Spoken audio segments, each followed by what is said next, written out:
Alicia Haley, I like her a lot. I think she's a great actress. But the rest of the cast were very overacted. The script was okay.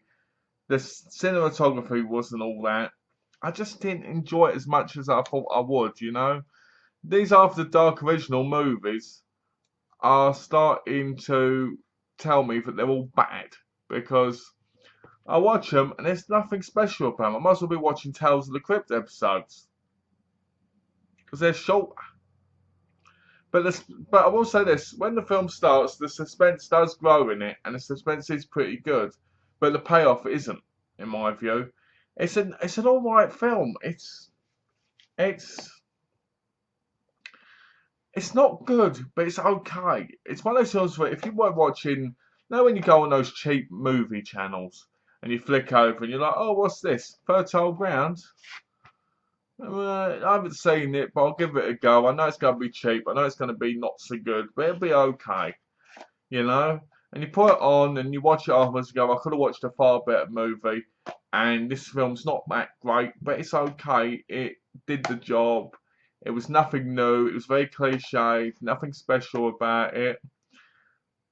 Very, you know, nothing, not a lot happens in it. And that's the type of thing I don't like. I like it when things happen in movies, not things like people getting killed, because we all like that.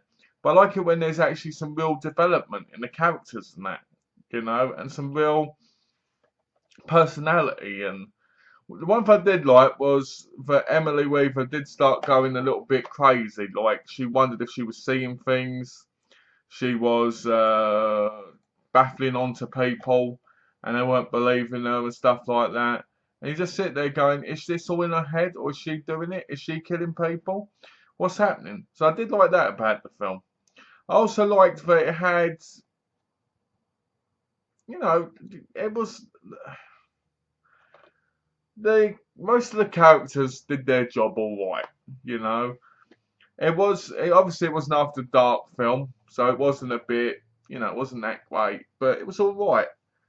And if I'm correct, it was from, who was it from? It was from Adam Gershus, Adam Gierasch, I think that's his name. He also did, let's see, I'm going to tell you because I forgot. He also did Autopsy, which was a great film. He did the remake of Night of Demons, which I haven't watched yet, but I've got both of them, so I will be watching them eventually. I probably totally destroyed his name there, so excuse me on that one. But it's a shame because I think this is probably the worst one out of it so far. I've seen the bits. So yeah, it's like I said, it's okay. If you watched the cheap channel like the horror channel and you knew what you were getting, this would be okay. It's alright for low budget people, but to me the horror's not there. To me it's not really a horror film. It's more of a psychological kind of horror, because what I mean by that is you think most of it's in her mind, and even though it's scary, and it to her, it isn't scary to you, because it's one of those things where nothing really scary happens. That's why I say it's like one of those cheap channel movie things you'd watch. So anyway, my rating.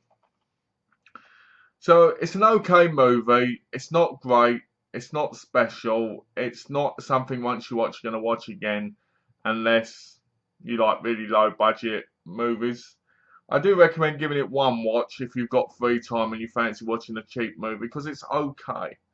It's not special. There's nothing that you really want. You don't want to go, oh, you know, I'm going to watch this because this is going to be the greatest movie ever, because it's not going to be. And it's an After Dark original film, which means I've got a lot more of these to go through, and they're going to be like, ugh. So anyway, I give it a 1.5 because it had some good bits. It was okay. It wasn't bad for a low budget movie, but I feel like more could have happened in it. A lot more. And sadly it didn't. So yeah, let me take the stick off. That's Fertile Ground, guys. Take care. Have a lovely day. And have a good evening. Bye, guys.